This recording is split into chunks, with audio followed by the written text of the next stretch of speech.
가능한 한 30분 이내로 마칠 수 있도록 하겠습니다. 자신은 별로 없어요. 앞에서 이동만 선생님이 주로 이제 아이캔을 중심으로 해서 인터넷 가버넌스 얘기를 상당히 상세하게 말씀을 하셔서 사실은 제가 말씀드리는 부분에도 아이캔 부분이 있는데 아이캔 부분은 가능한 최대로 줄이고 사실은 인터넷 가버넌스 얘기할 때 뭐 아이캔을 제일 많이 이야기하긴 하지만 아이캔 말고 인터넷 관련된 국제적인 협력과 조정을 위한 그런 움직임들은 굉장히 다양하게 있기 때문에 그 부분을 좀 더 역점을 둬서 말씀드리는 방향이 되겠습니다. 무엇보라고 써놨는데 선사들이 화두를 잡고 그게 화두 중에 하나라. 인터넷 가버넌스라는 말을 들으면 굉장히 이게 매력이 있는 것처럼 생각들을 많이 하세요. 그래서 인터넷 가버넌스에 뭔가 굉장히 뭔가 멋있는 게 많이 이제 숨어 있는 것 같이 생각을 하시는데, 좀 전에 이제 이동만 선생님 발표 내용을 들으시면서도 재미있나요?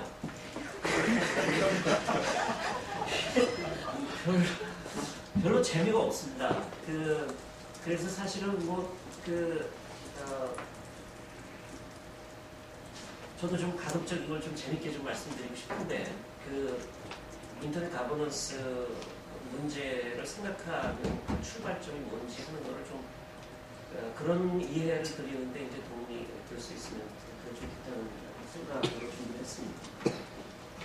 인터넷 가버넌스 두 가지로 사용하는 어법이 두 가지가 있습니다. 하나는 좁은 의미에서 사용할 때가 있고 넓은 의미에서 사용할 때가 있는데 이게 굉장히 다릅니다.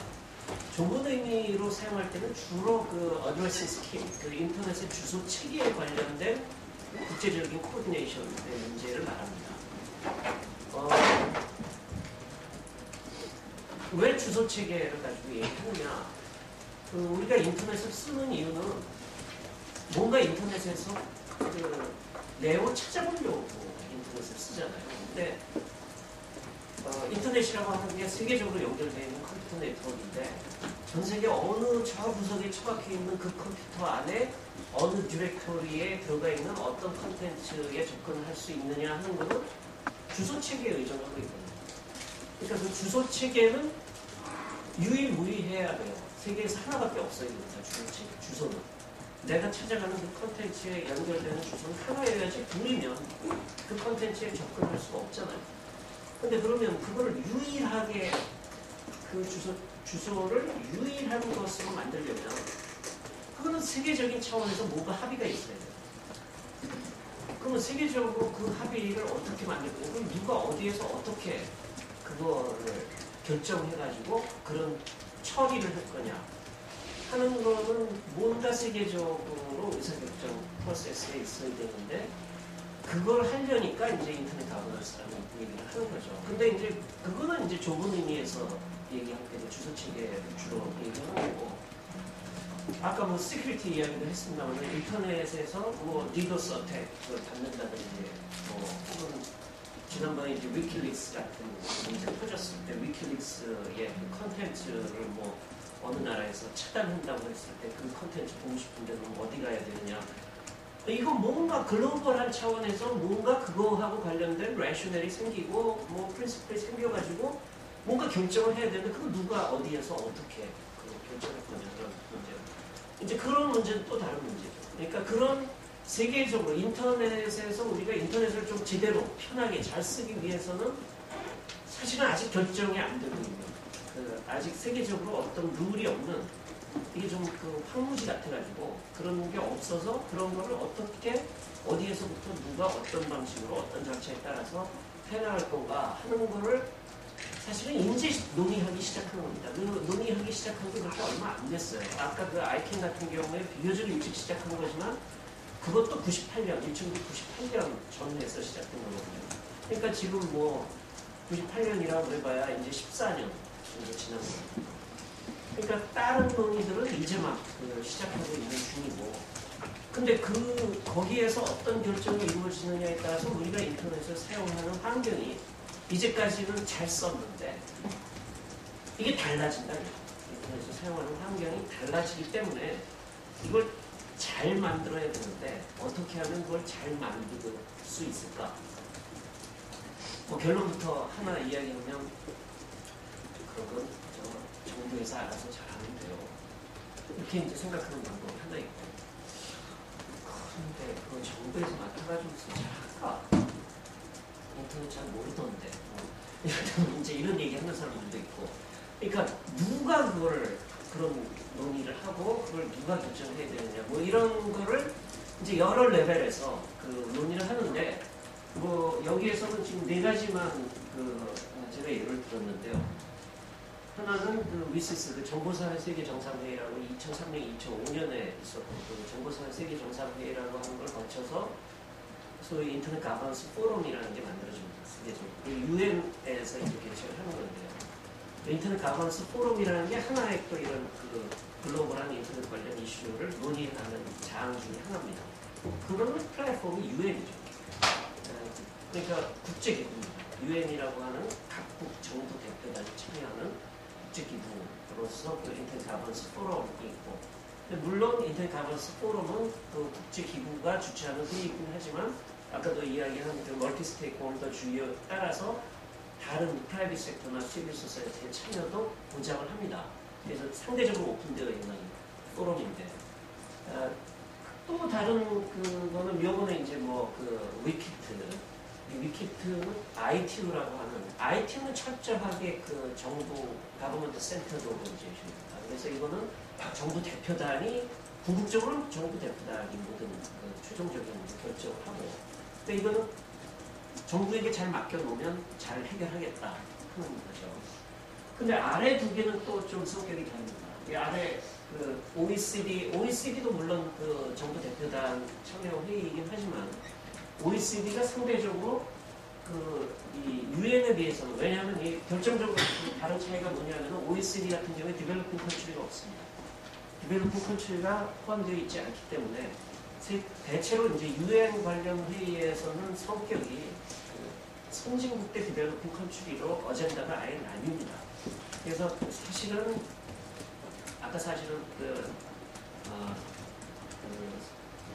앞에서 이동만 선생님 설명하실 때 디벨로핑 컨트리가 위킷에서 요금하고 관련해가지고 데이터 패킷이 오갈 때 요금 정산 뭐 이런 문제에 대해서 디벨로핑 컨트리가 굉장히 센시티브하다고 그런 이야기를 했는데, 디벨로핑 컨트리는 사실은 통신에서 나오는 수입이 굉장히 중요한 국가 수입원 중에 하나입니다. 그래서 사실은 디벨로핑 컨트리는 어떻게 하면 우리가 인터넷을 좀 잘 쓸 수 있는 환경을 만드느냐 하는 것도 하나의 관심사지만, 다른 한편으로는 대외적으로 돈이 들고 나고 하는 부분에 대해서 굉장히 예민한 문제 제기를 하고 이슈를 제기하는데, 그래서 사실 디벨로핑 컨트리들이 대거 의사결정 과정에 참여하면은 선진국들이 중심적으로 논의하고자 하는 토픽하고 이게 이제 좀 경합을 벌이게 돼가지고 이슈가 완전히 나뉘고 이슈의 성격이 이제 바뀌게 되는데, OECD는 이제 상대적으로 선진국들만의 논의 구조이기 때문에 상대적으로 좀 성격이 다른 측면이 있고요. 이 아래 지금 우리나라에서 금년 10월에 열리는 사이버스페이스 총회라고 하는 거는 이건 2년 전에 이제 영국에서 시작된 건데, 사실은 유럽 사람들이 먼저 시작한 이니셔티브인데, 이거는 꼭 이거는 UN과 같은 플랫폼을 배경으로 하고 있는데 아니고, 유럽 국가들 중에 이제 몇 나라가 이니셔티브를 가지고 시작을 했고, 역시 프라이빗 섹터하고 시빌 소사이어티하고 오픈하고 있습니다. 그래서 상대적으로 갈라서 보면은 앞에 두 개는 UN 센터드 문제이고, 아래 거는 좀 성격이 다른, 조금 대립적으로 이야기하자면 이 아래쪽은 주로 미국 유럽 이니셔티브라고 보시면 되고, 위쪽은 UN 쪽 이니셔티브라고 보시면 되고, 그래서 똑같은 인터넷 가버넌스 이슈를 다루더라도 그거를 논의하는 플랫폼에 따라서 논의의 성격이 이제 상당히 많이 달라진다, 이제 그런 말씀을 먼저 드리고 싶고요. 뭐 지금까지 제가 계속 반복해서 말씀드린 건데, 그래서 최종적으로 어떤 그런 인터넷에서 같이 풀어야 될 문제를 최종적으로 어떤 형식으로 문제를 푸느냐, 그건 무슨 뭐 데클러레이션 하나 만드느냐, 아니면 프린시플을 만드느냐, 가이드라인을 만들 거냐, 레졸루션을 만들 거냐, 아니면 트리티를 만들 거냐. 그러니까 그 구성력의 그 정도가 상당히 그 다양하게 다른데, 상대적으로 그 소위 이제 그 선진국들 쪽에서는 느슨한 합의를 상대적으로 좋아합니다. 왜냐하면 이게 그 속박이 되면 속박이 될수록 인터넷의 그 개방성과 그 자유로움을 제한하는 그 문제들이 자꾸 생긴다. 이제 그런 고려를 해서 상대적으로 선진국들의 경우에는 느슨한 쪽으로 그 결정을 만들어 가려고 하고, 상대적으로 이제 러시아나 그 차이나나 뭐 때로는 브라질, 때로는 인디아도 포함해서 이런 소위 이제 그 상대적으로 디벨로핑 컨트리 쪽과 연결되는 이런 그 국가들 같은 경우에는 비교적 강력한 국가적 구속력이 있는, 각국 정부가 구속력을 갖고 어떤 것을 실제로 집행하지 않으면 안 되게 한다. 그런 쪽으로 이제 그 최종적인 어떤 행동 양식이 결정되기를 그 원하는 거죠. 근데 이게 아직은 세계적으로 그런 룰 세팅이 안 돼 있기 때문에 계속해서 논의를 해가면서 그런 걸 만들어가는 과정이 있습니다. 그래서 이걸 전체적으로는 그런 제도를 만들어가는 그 제도화 과정이라고 말할 수 있고요. 뭐 다 설명드린 겁니다. 정부 주도로 가느냐, 여러 이해 당사자들이 같이 참여해서 가느냐, 혹은 이게 정부가 플랫폼으로 가느냐, 아니면 꼭 뭐 여기 뭐 앞에서 아까 그 많이 소개한 뭐 아이캔이나 그 월드와이드 컨소디움이나 ITF나 이런 거는 개인도 누구나 다 참여할 수 있어요. 다 열려져 있어요. 나도 참여하려고 그러면 ITF의 메일링 리스트에 하나 가입하면 나도 거기다 얼마든지 대고 얘기할 수 있어요. 그 부분에 대한 이해만 제대로 갖고 있고 의견이 있다. 그런 식으로 이제 오픈되어 있는 인터넷에는 그런 그 바텀업으로 의견을 개진하고 자기의 인풋을 줄 수 있는 그런 이제 상대적인 그런 그 채널이나 그룹들이 꽤 많이 있고, 그것이 사실은 오늘날 인터넷에 그 여러 가지 그 보이지 않는 보이는 룰들을 사실상 이제 형성해 온 거죠. 뭐 이 부분은 좀 건너뛰겠습니다. 그 간략하게만 말씀드리면 전통적, 그러니까 뭐 인터넷이 만들어내는 이런 새로운 환경보다도 전통적인 국제 정치적인 사고를 하는 사람들 입장에서는, 또 국가 공무원들 입장에서는 주로 국제적인 거는 그거는 정부들이 모여서 결정하는 게 맞지, 그건 왜 자꾸 딴 사람들이 껴가지고 결정을 해야 된다고 하느냐, 그게 이제 잘 이해가 안 된다. 또 통상적으로 또 사람들이 일반적인 통념에도 이제 그런 그 생각이 이제 많이 있을 수 있는데, 이런 거 한번 생각해 보시죠. 지금 페이스북 많이 쓰시는데, 페이스북의 프라이버시 팔러시는 대한민국 정부가 정한 거 아니죠. 그렇지만 우리는 다 거기에 속박돼서 페이스북을 쓰고 있거든요. 그런 걸 가지고 이제 로렌스 레스기 코드라고 얘기하는데, 그 서비스를 제공하는 사업자가 룰을 사실상 만들고 있는 거죠. 그거는 그 가버먼트가 아니지만 그 룰을 주고 있기 때문에 그 룰 환경에서 우리가 쓰고 있는 건데, 그러니까 그걸 프라이빗 섹터가 그걸 그대로 하게 내버려둬도 안 된다. 그것도 좀 어떻게 해야 되는 건지 그것도 좀 따져봐야 되는 거 아니냐. 페이스북 안에서 어떤 환경이 내셔널 인터레스트하고 직접적으로 관계가 있느냐 없느냐, 뭐 그거 그 정부 대표단이 판단하기 굉장히 어려운 거죠. 사실 인터넷과 관련된 많은 이슈들이 그게 내셔널 인터레스트하고 관련이 있느냐 없느냐 따지면은 사실 굉장히 복잡합니다.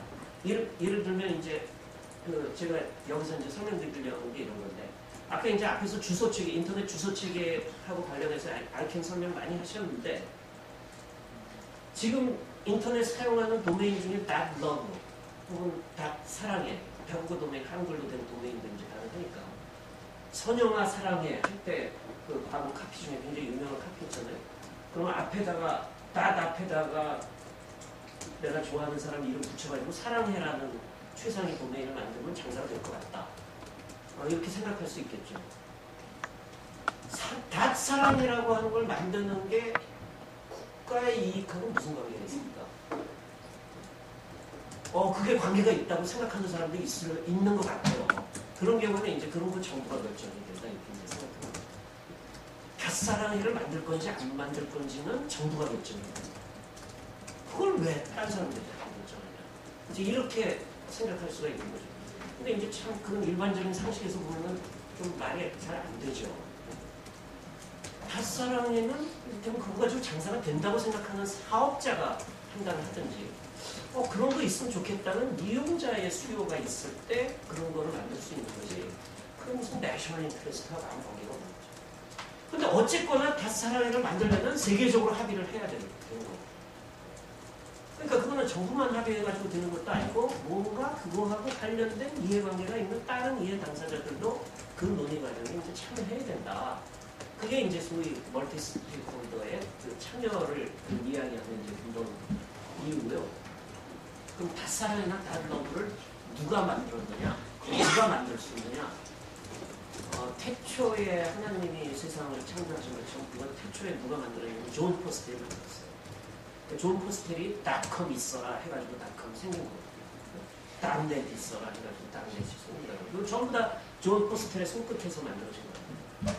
근데 어느 시점부터는 존 포스텔이 이제 손을 떼었어요. 더 이상 손을 뗄 수 없게 되버렸어요. 그 이유는 뒤에서 다시 설명을 드리겠는데 그러면서 이제 아이캔이라고 이렇게 만들어지고 아이캔, 아이에나 컨트랙에 의해서 그걸 만들어놓는 어떤 룰이 생겼어요. 근데 이제 닷사랑이를 만들 거냐 아니냐 하는 거를 세계적으로 이제 논의해서 합의하는 절차를 그동안에 이제 계속 만든 거죠. 그런 국제적인 그 코디네이션이 필요한 차원이 하다못해 닷사랑의 이름 하나를 만드는 데 있어서. 근데 이제 여기 이제 인범민과 IBM.com 얘기를 들었는데 대한민국의 인범민이라는 친구가 있는데 IBM.com은 내 거다 라고 얘기하는 게 이상하냐? 이상하지 않잖아요? 인범민 입장에서는 인범민.com은 내 거라고 생각할 수 있잖아요. 이 사람이 처음부터 IBM.com을 등록해가지고 썼으면 그 지금도 쓸 수 있어요. IBM.com. 그거는 이제 선착순 원칙에 따라서. 근데 어떤 경우에는 인범민이가 IBM.com을 가질 수 있고 어떤 경우에는 그건 IBM 회사만 가질 수 있느냐. 그 룰을 어디에서 정하냐. 그것도 세계적으로 뭔가 논의를 해서 결정하고 원리를 만들어야 된다. 인터넷 가버넌스라는 게 이제 전부 다 그런 거예요. 근데 이제 이 주소 체계는 아까 이제 말씀드린 것처럼 이게 전 세계에 유의해야 되니까 전 세계에 딱 하나밖에 없어야 되니까 우리 인터넷은 보통 인터넷에 대해서 우리가 가지고 있는 일반적인 이해는 이거는 다 우리가 제일 많이 들은 얘기는 이게 국방성 아포 프로젝트에서부터 시작했는데 그때가 냉전 시기였기 때문에 여기저기 폭격을 맞아도 그게 계속 강건하게 그 네트워크가 살아가지고서는 연결이 되게 만든 게 인터넷이다. 우리가 그런 거 이제 인터넷 초기 역사하고 관련해서 이제 상식적으로 그런 얘기 알고 있는데, 근데 그 이야기는 결국은 인터넷의 매니지먼트가 분산되어 가지고 이루어진다. 이게 한 군데서 집중해 가지고 이루어지는 게 아니라 분산해서 이루어진다고 하지만 주소는 안 그렇다. 주소는 무의무의해야 되기 때문에 결국은 ultimately 어디 한 군데에서는 그걸 딱 한 지점에서 그 하이라키의 맨 꼭지점에서는 어디 한 군데에서 그거를 정해야 된다. 다른 데는 없고 그 복수로 있어도 안 되고 딱 한 군데에서 그걸 정해야 된다. 그게 이제 싱글 루트의 문제예요. 인터넷을 쓰려면 싱글 루트의 문제가 생깁니다. 그 싱글 루트가 어디에 있어야 되느냐? 미국에 있어야 된다. 이게 이제 인터넷 주소 체계의 문제인데, 인터넷의 룰 서버는 전 세계 지금 13개가 있습니다. 사실은 더 많습니다. 300여 개 더 있는데, 애니캐스트라는 테크놀로지에 의해서 우리나라에도 하나 들어와 있고 그런데, 그거는 사실은 다 이 13개의 복사판이고, 사실은 이 13개 중에 12개는 A루트의 복사판입니다. 그 A루트 하나가 그 궁극의 싱글 루트입니다. 근데 그 싱글 루트에는 도대체 뭐가 들어있길래 그걸 그렇게 어마어마한 것처럼 얘기하느냐. 거기 보면 루트 존 파일이라는 게 있는데 이게 274kB밖에 안 되는 조그만 텍스트 파일 하나예요. 그게 이제 뭐냐면 .com은 IP 어드레스 몇 번으로 간다. .kr은 IP 어드레스 몇 번으로 간다. 이런 게 전 세계의 탑 레벨 도메인의 IP 어드레스를 다 적어놓은 데이터베이스라고 말할 것도 없어요. 노트가 하나 있어요. 274kB 노트가 하나 있는데 문제는 여기 이제 바뀔 때가 있는 거잖아요. 예를 들면 다케알의 룰 서버가 하나 있는데 이게 컴퓨터가 낡아가지고 바꿨다. 바꾸면서 IP 어드레스도 이번에 한번 바꾼다. IP 어드레스 바꾸면 그걸 업데이트를 해야 되는데 그러면 바꿔줘야 되고 그게 전 세계에 다 똑같이 적용이 되는 거잖아요. 어디 한 군데에서. 그게 이제 싱글 루트죠. 싱글 루트에서 바꿔야 그게 전부 다 똑같이 다른 데도 다 바뀐다. 그게 이제 그 싱글 루트의 오토리티라는 게 그런 거예요. 그런 건데 그럼 그 싱글 루트의 문제가 오늘날 인터넷 주소 체계하고 관련해서 얘기할 때 그럼 미국이 독점하고 있다. 미국이 컨트롤하고 있다. 이 얘기 항상 하는데 ICANN에서 그동안에 계속 이런 닷사랑해를 만들 건가 아닐 건가 닷사랑해를 어떤 절차에 따라서 만들 건가 이런 논의를 계속 해온 이유는 뭐냐면은 미국이 약속을 했어요. ICANN과 미국 상무성과의 컨트랙 내용 중에 뭐가 있었냐면 이 빨간 줄로 친 그 내용이 있었는데요. 어느 때가 되면 우리가 이거에 관한 모든 권한을 프라이빗 엔티티에게 넘기겠다. 이 프라이빗 엔티티라고 하면 ICANN이에요. ICANN한테 내가 모든 권한을 다 넘기겠다. 그러니까 그때까지 기다려라. 이 컨트랙을 몇 차례 경신을 했는데 그러면서 사실은 처음에는 MOU였다가 그 다음에 조인트 프로젝트 어그리먼트였다가 마지막에는 어포메이션 오브 커미트먼트라고 그 계약의 형식을 약간씩 바꿨는데 그때마다 다시 한번 재확인했어요. 이게 언젠가는 프라이빗 엔티티한테 넘긴다. 그래서 이거를 전부 다 기다린 거예요. 그래, 어느 때는 지금은 미 상무부가 경계하지만 어느 때는 이게 ICANN으로 완전히 가고 그럼 ICANN에서 결정하면 될 거 아니야. 이제 이렇게 생각한 건데 ICANN은 미 상무부와 ICANN의 컨트랙이 하나 있고 또 하나 아까 이동관 선생님이 얘기하셨는데 아이아나 펑션에 대한 컨트랙이 또 하나 있습니다. 그건 뭐냐면 이런 거예요. 닷사랑해를 만들 거냐 이건 ICANN에서 정해요.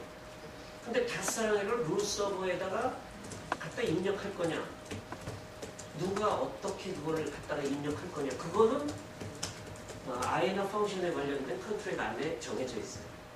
그 별도 계약이에요. ICANN하고 컨트랙하고 다른 별도 계약인데 그 룰에 따라서 갖다가 쓰는 거예요. 어떤 엔지니어 한 사람이 갖다가 그걸 라이트하고 업데이트 하는 건데 그 사업자, 그거를 업데이트, 아이아나 펑션을 담당하는 사업자 그 사업자하고 용역 계약을 한다. NTIA가 그러니까 미국의 이런 통신청 같은 행정기관인데 NTIA가 컨트랙을 하는데 이것도 계약 기간이 있어서 계약 기간이 끝나면 다시 갱신을 해야 되는데 이제 ICANN의 아이아나 펑션의 컨트랙 기간이 만료가 다 됐습니다. 그래서 이거를 다시 새롭게 공개 입찰을 하는데 그거 ICANN으로 안 갈 수도 있어요. 다른 데로 갈 수도 있는데 공개 입찰을 따로 하는데 그 공개 입찰의 계약서 내용을 작년 11월 10일에 공표를 했는데 여기 처음으로 이런 문구가 들어왔어요. 이 아이아나 펑션 컨트랙을 하는 사업자는 미국인이 소유하고 100% 미국인이 소유하고 미국 50개 주 안에 있어야 되고 미국 법에 따라서 법인으로서 운영되는 회사로 한한다. 이렇게 이제 결론을 내버렸어요. 그래서 사실 이 RFP가 결정나면서 미국 연방정부는 앞으로 그 싱글 루트는 그거는 미국에서만 한다 하는 거를 확정을 해버렸습니다.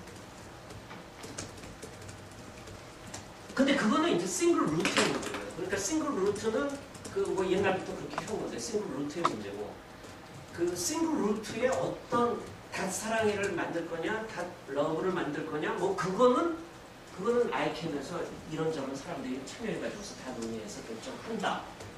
그거는 그런 거고요. 그래서 이제 사실은 ICANN의 주소 체계에 대한 논의는 이제 그렇게 되는데요. 이게 우리나라 아까 이동관 선생님이 이제 2004년도 우리나라 인터넷 주소자원법 말씀하셨는데 뭐 앞에 다 이동관 선생님 발표에 다 나오니까 건너뛰면 인터넷 주소자원법에서 제가 두 가지만 말씀드리겠습니다. 부칙이 재밌어요. 이 부칙의 제2조의 2항을 보시면 이게 지금 이게 94년 이전에 2004년 이전에 앞에서 보시면 1999년도에 비영리 민간재단법인 KR릭이 .kr 그 주소를 운영을 했습니다. 그러니까 그게 민간재단법인이었거든요. 민간자산이었는데 인터넷 주소정법이 만들어지면서 국가가 이걸 몰수를 했습니다. 요즘 시대에도 국가 몰수라는 게 있었습니다. 2004년도에 있었습니다. 그래서 민간자산을 몰수해가지고 국가 특수법인 나이다를 만들었고, 그 나이다는 국가 특수법인이었는데 이게 키사가 2007년도 새 정부가 들어서면서 키사로 되면서 완전히 국가로 편입되어 버렸습니다. 지금 그 도메인 등록, .kr 도메인 등록하면은 이제 수수료 내시는데 그 수수료의 상당한 액수가 그 키사로 들어갑니다. 그러면 사실은 그건 원래 그 .kr 매니지에 쓰여야 되는데 거기 안 쓰이는 부분도 있습니다. 그러니까 이게 세금이 아닌데요. 세금이 아닌데도 다른 데로 수수료가 새는 부분도 있습니다. 그리고 그 IP 어드레스 얼로케이션, 이거 앞에서 이동환 선생님이 말씀하셨는데 주소정법 제10조에 보면 우리나라만 그렇습니다. 세계적으로 그런 나라가 몇 나라 있습니다. 굉장히 예외적으로. 우리나라가 굉장히 세계적으로 예외적인 케이스가 많기 때문에 그 IP 어드레스 얼로케이션은 지역 단위 IP 주소 할당 기관이 합니다. 우리나라 같은 경우는 호주에 있는 APNIC, 아시아 지역을 커버하는 APNIC이라는 데에 어떤 회사나 뭐 가령 홍콩 같은 경우만 하더라도 뭐 한 20여 개 업체가 거기 가서 회원권을 행사합니다. 20여 개 업체가 전부 다 가가지고 IP 어드레스 블록을 따와요. 우리는 딱 한 군데 키사만 가서 따올 수 있습니다. 다른 나라 국내 뭐 예를 들면 네이버나 다음이나 뭐 어떤 인터넷 벤처 기업의 IP 어드레스 쓰려고 한다. 키사에서만 받을 수 있습니다. 키사를 경유해서 모든 걸 키사로 컨트롤하고 있습니다. 이게 그 주소정법 제10조입니다. 그래서 우리는 일찍부터 이게 2004년이니까요. 2004년도 이래 인터넷 주소는 그건 정부가 한다. 정부가 잘 하잖아. 그래서 이제 2004년도부터 그렇게 된 거고요. 근데 이제 뭐 그 인터넷 주소책에 관한 말씀은 이 정도로 드리고, 이 IGF 말씀드려야 되는데, 이 IGF 얘기는 근본적으로는 그 정보사회 세계 정상회의 2003년, 2005년에 그 정보사회 세계 정상회의의 그 결과로서 이제 만들어졌는데요. 2003년, 2005년에 계속 논의한 게 물론 뭐 인터넷에 관련된 굉장히 여러 가지 이슈들에 대한 논의가 많이 있었지만, 아까 말씀드린 그 싱글 룰 서버의 문제, 이 상무부가 컨트롤했던 그 룰 서버의 문제 포함해가지고 소위 그 ICANN 펑션을 그거를 IT로 바꿔야 됩니다. 그거를 인터내셔널라이즈 해야 된다 하는 굉장히 이제 강력한 그 주장들이 있었고, 2005년도에 미시스리가 종료되면서 그걸 거의 결정하는 단계까지 갔어요. 근데 이제 마지막 순간에 그 당시에 그 미국 국무장관이었던 콘돌리자 라이스가 비행기를 타고 회의 현장에 날아와서 미국은 절대로 인터넷의 크리티컬 리소스, 크리티컬 인프라스트럭처 리소스를 양보할 의사가 없다 하는 거를 기자회견을 하고, 이렇게 이제 뭐 그때까지 논의했던 게 이제 다 원점부터 다시 되돌아가고, 그렇게 가니까 유럽이 다시 딱 입장을 바꿔가지고 그 미국 입장을 서포트하고, 그래서 완전히 다 바뀌었습니다. 그래가지고 유엔으로 못 갖고 온다. 그래서 컨센서스는 뭐였냐면 앞으로도 하여간 이런 문제를 계속 논의해보자 해가지고 만든 게 인터넷 가버넌스 포럼입니다. 인터넷 가버넌스 포럼은 말하자면 정보사회 세계 정상회의 2차례 회의의 결산이면서 이게 뭔가 인터넷에 관련된 거를 뭔가 좀 더 논의해보자. 아직은 잘 모르겠다. 어떻게 해야 되는 거지. 그래서 잘 모르겠다, 더 논의해보자 하는 걸로 가가지고 인터넷 가버넌스 포럼이라고 하는 건 쉽게 얘기하면 뭐냐면 이게 인터넷 가버넌스 포럼이기 때문에 그냥 포럼입니다. 그냥 와서 다 떠드는 게 전부 답니다. 백화점 같은데요. 나는 이런 걸 좀 세계적으로 같이 논의해야 된다고 생각한다. 나도 그렇게 생각한다. 이런 게 문제다. 저런 게 문제다. 그래서 온갖, 여기 지금 뭐 제가 굉장히 많이 썼는데 온갖 이슈를 다 갖고 나와서 다 떠들고, 그리고 아무것도 결정되는 거 없고, 그리고 또 끝납니다. 그리고 또 다음에 또 열리고. 근데 이제 그 내용은 뭐냐면 내용은 주로 그 아까 그 디벨로핑 컨트리하고 선진국하고 이슈가 두 가지로 이제 갈린다고 했는데 디벨로핑 컨트리의 핵심적인 이슈는 어떻게 하면 자기네들의 성장과 발전, 디벨롭먼트의 이 인터넷이나 그 인터넷과 같은 것이 어떻게 도움을 줄 수 있느냐, 이 디벨롭먼트 어젠다라고 하는데요. 그러니까 여기 지금 그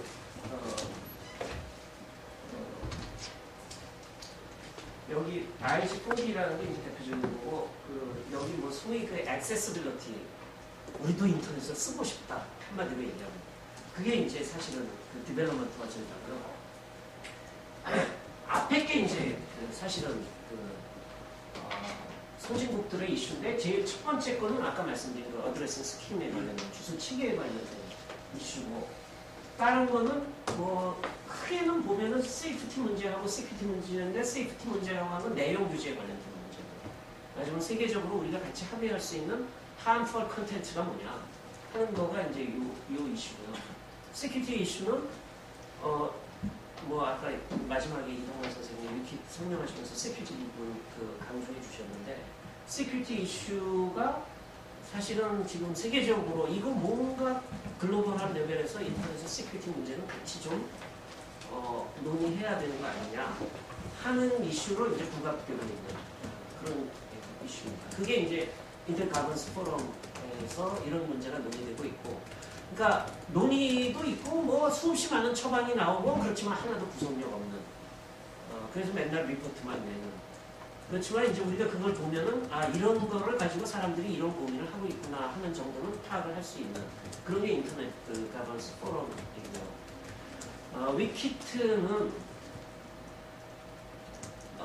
위키트에서 사실은 문제가 됐던 거는 여기 지금 앞에 짝대기 표시한 두 개, X자 표시한 두 개. 뭐 위키트에 굉장히 중요한 그 여러 나라들의 프로포절들이 있었지만 사실 인터넷하고 관련해서 제일 중요했던 이슈는 제가 보기엔 이거 두 가지였습니다. 하나는 뭐냐면 이 트리티가 텔레커뮤니케이션 그 트리티인데요. 텔레커뮤니케이션 트리티를 다시 이제 새 판으로 바꾼 거였는데 이게 텔레커뮤니케이션 트리티거든요. 근데 인터넷이 텔레커뮤니케이션이냐 아니냐, 뭐 귀신 씨가까는 얘기가 텔레커뮤니케이션이라는 거하고 인터넷이라는 거하고 좀 다릅니다. 왜냐하면 텔레커뮤니케이션은 전통적으로 모든 국가가 국가에서 규제를 했습니다. 왜냐하면 그게 인프라에 관련된 거예요. 모든 커뮤니케이션의 가장 베이스이기 때문에 국가가 어떤 방식으로든 텔레커뮤니케이션을 다 규제를 했거든요. 근데 인터넷은 문제는 뭐냐면 인터넷은 이 베이스가 되는 물리망이 어떤 것이다.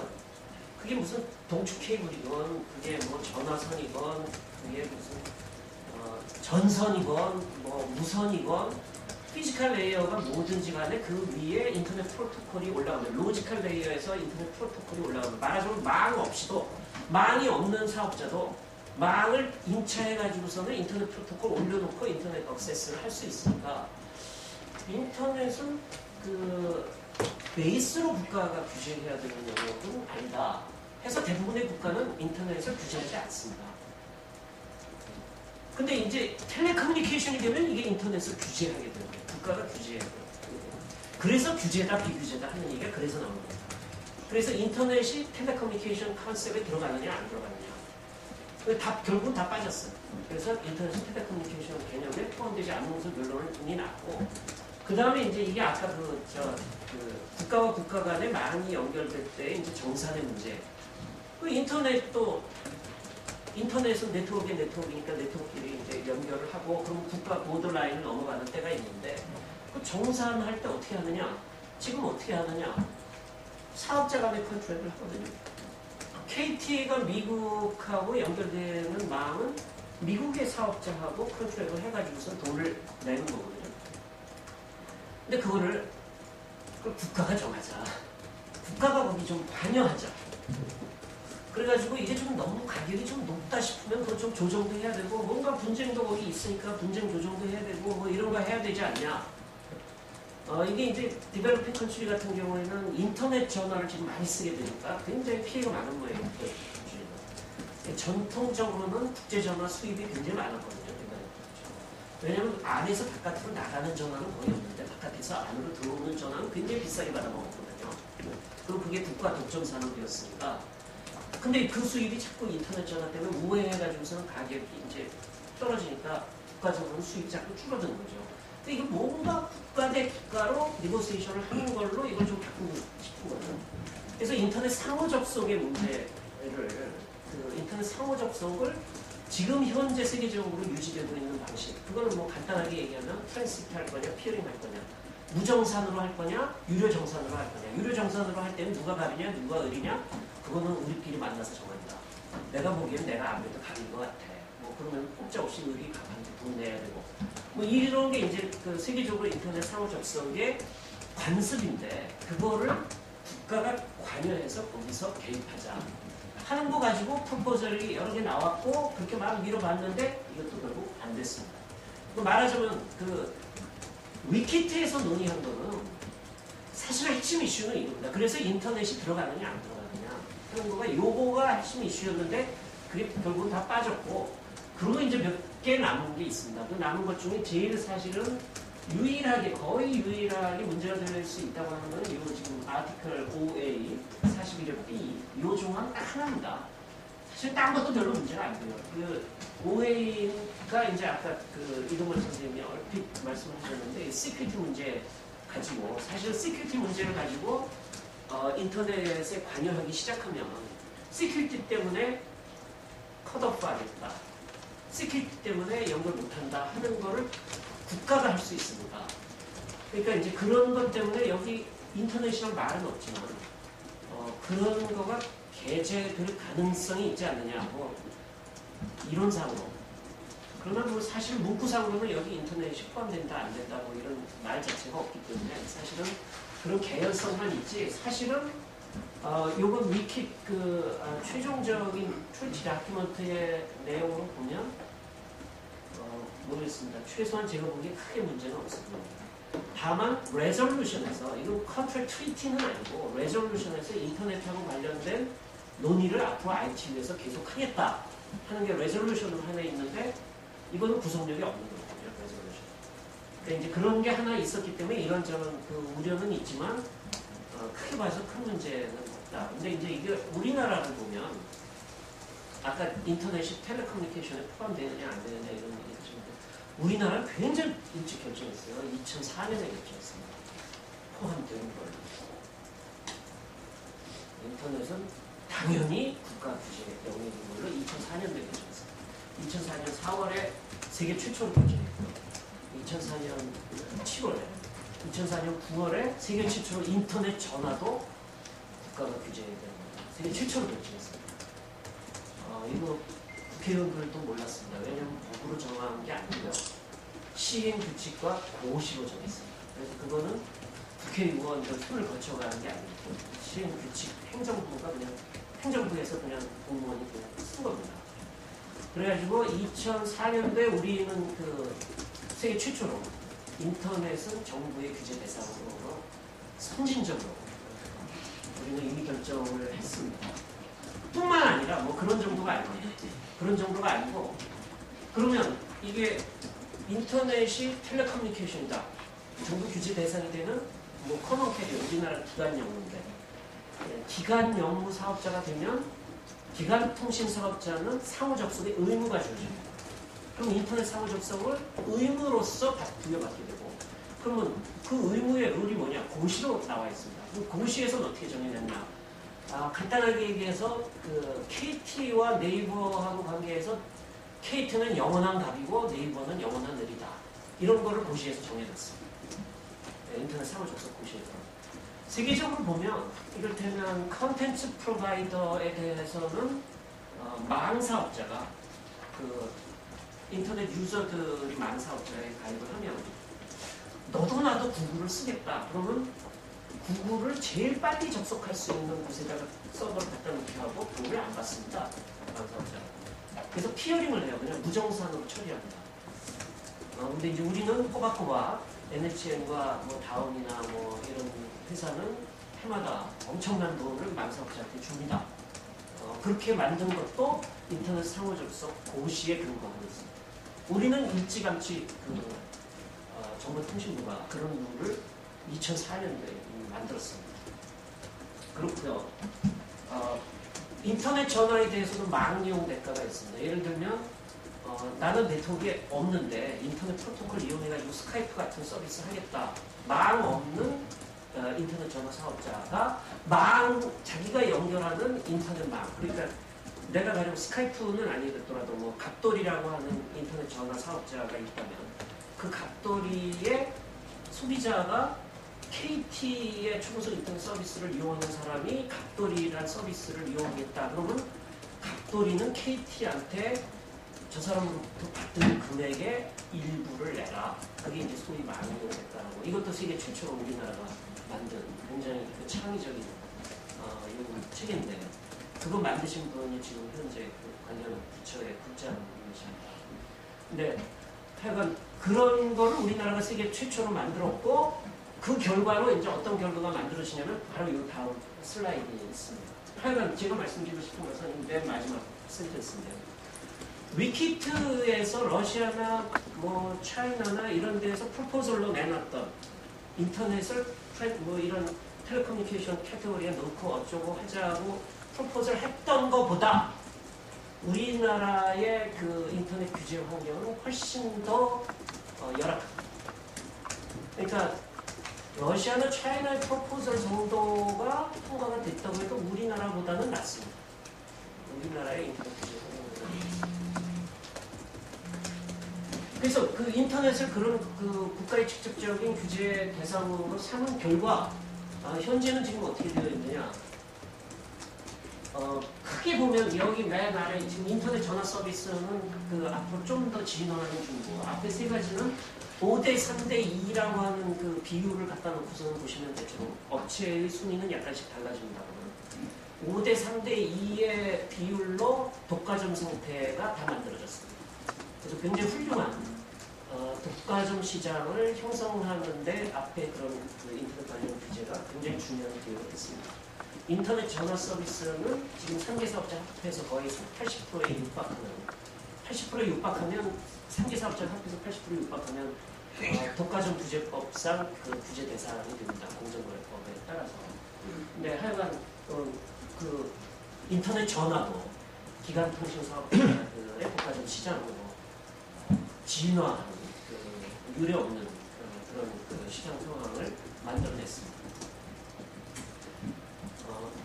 OECD하고 사이버스페이스 총회 두 가지만 말씀드리면 되는데요.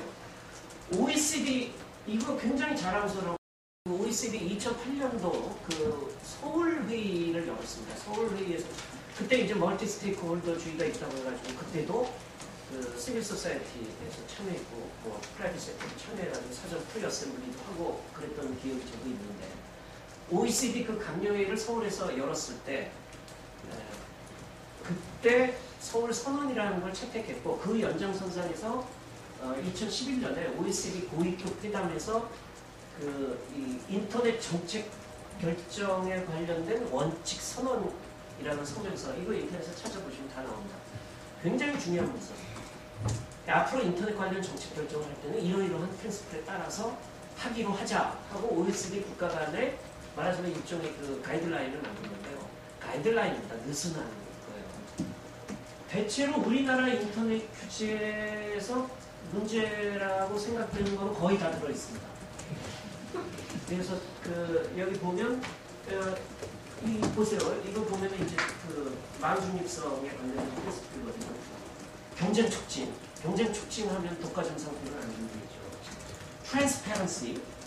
트랜스페런시 하면은 뭐 트래픽 관리 가이드라인 그 문서를 좀 봐야 되겠다. 보자. 안 보여준다. 뭐 이런 논란은 없겠죠. 프라이버시 프로텍션 뭐 우리나라 통신사들 쳐놓고 뭐 개인정보 유출 대형사고 안 치는 데 없죠. 근데 최근에 정보통신부는 그 사업자들이 다시 이동통신 3사가 다시 주민등록번호를 처리할 수 있는 사업자가 다시 최근에 결정을 했습니다. 그러니까 대체로 그렇게 하면 안 된다. 그렇게 하면 안 된다는 거를 정책 원리로 우리나라도 다 동의한 겁니다. 왜 동의했는지 잘 모르겠어요. 근데 하여간 우리도 다 동의하고 있는 거지. 이 중에는 그 인터넷 사업자의 책임 제한. 그러니까 인터넷 중간에서 끼어 있는 인터넷 사업자는 그 면책받아야 된다든지 책임을 최소로 줄여야 된다든지 그런 프린시플도 다 들어있습니다. 우리나라 법에는 아직 없습니다. 그 다음에 이제 사이버스페이스 총회인데요. 그 사이버스페이스 총회는 아까 말씀드린 대로 이거는 정부끼리만 뭐 하자고 하는 게 아니라 이 자체가 컨퍼런스입니다. 그러니까 이게 무슨 IT도 아니고 뭐 UN도 아니고 무슨 구속력 있는 결정을 만들어내는 데가 아닌데 이런 데에서 말하자면 시큐리티 문제가 세계적으로 자꾸 제기가 되니까 그 시큐리티 문제만 포커싱 해가지고 논의를 하자. 뭐 그래서 이제 뭐 크게 보면 뭐 다른 이슈들도 많이 있지만 사이버 크라임하고 인터내셔널 시큐리티 이 두 가지 이슈가 아마 그 제일 그 중요하게 그 다뤄지는 것 같고 작년에 열린 그 부다페스트 회의 총회에서 이 사이버 시큐리티 문제가 나와가지고 굉장히 그 중요한 그 논의 의제가 됐는데 이 세계 그 인터넷에서 그 이게 사이버 시큐리티라는 게 일종의 이제 거의 내셔널 시큐리티 수준에서 이제 논의되고 있는 이제 그런 차원인데 이걸 간단하게만 그 지금 현재 이것도 말하자면 위키트처럼 의견이 이제 갈리는데 역시 뭐 차이나 러시아 대 뭐 미국 유럽 쪽으로 이제 대충 갈리는데 어떤 식으로 갈리냐면 이제 그 차이나나 러시아의 입장은 사이버 스페이스에서의 내셔널 서버레인티 국가 주권이라고 하는 거를 전제로 해서 국가 주권을 존중해야 되고 사이버 스페이스에서도 국가 주권을 존중해야 되고 이 시큐리티 문제를 무기화하면 안 된다 하는 것을 유엔 차원에서 결정하자. 유엔 차원에서 결정하자. 그러니까 이게 이제 스톡스넷 같은 거 얘기하는 겁니다. 스톡스넷 같은 거 하면 안 되는 거 아니냐. 그런 거를 군비 통제 협정처럼 그 많은 구속력이 있는 그런 트위치를 만들자 하는 제안을 하고 있는 거고 소위 이제 서방 진영은 예전에 냉전 시대에도 이렇게 분쟁이 있으면 신뢰를 구축하는 점진적 접근 모델이라는 게 있지 않냐. 그렇게 처음부터 그런 거를 룰로 이렇게 딱 묶어버리면 그러면 이거 실제로 훨씬 더 유연하게 일반 민간 쪽에서 써야 될 부분까지 그걸로 다 막혀버리니까 일단 그 컨피던스 빌딩의 프로세스를 일반적인 분쟁 해결의 프린시플을 사이버 스페이스에도 적용해가지고 문제를 풀어가자. 뭔가 사이버 스페이스에서 내셔널 서버레인티라고 하는 건 좀 문제가 있지 않느냐. 이런 식으로 이제 그 견해가 대립되고 엔지니어들 포함해서 이런 그 프라이빗 섹터 쪽에서는 이게 시큐리티 문제가 자꾸 정치화되는 문제가 심각해집니다. 이거는 탈정치화해야 된다. 시큐리티 문제를 자꾸만 정치적인 문제로 풀어가지 말자. 뭐 이런 얘기하는 거고 시빌 소사이어티에서는 사이버 시큐리티 대 인포메이션 시큐리티라는 주장하는데 인포메이션 시큐리티라고 하는 건 뭐 표현의 자유라든지 프라이버시라든지 괜히 그 이런 내셔널 시큐리티라고 하는 차원에서 자꾸 들여다보기 시작하면 프라이버시 문제도 문제가 되고 어떤 콘텐츠는 그거는 표현의 자유를 침해한다는 그런 식으로 들릴 가능성도 있으니까 그러면 안 된다. 그런 게 이렇게 이제 설명하면 이해가 좀 되시죠. 이게 국가 어떤 게 내셔널 인터레스트냐 하는 거가 사이버 스페이스에서 꼭 분명하지 않다. 이게 이용자 입장에서 보면 그게 내셔널 인터레스트 주장하는 게 거꾸로 이용자의 이용 환경을 굉장히 불행하게 만드는 것일 수도 있고 그걸 사업자 입장에서도 이제 그런 차원들이 있고 그래서 결국은 이런 그 인터넷 가버넌스 논의라고 하는 거는 이런 질문을 우리 스스로에게 던지면서 인터넷의 이용자 환경이라고 하는 게 내가 모르는 곳에서 나도 알 수 없는 사람들이 잘 알아서 해결하기라고 팔짱 끼고 있다가는 우리가 사용하는 인터넷 환경이 지금과는 전혀 딴판에 굉장히 이상한 해결만직한 상황이 될 수 있다. 그렇게 되지 않도록 하기 위해서 우리가 뭘 해야 되나 이런 거를 생각하는 중요한 계기가 되게 되는 생각이 듭니다.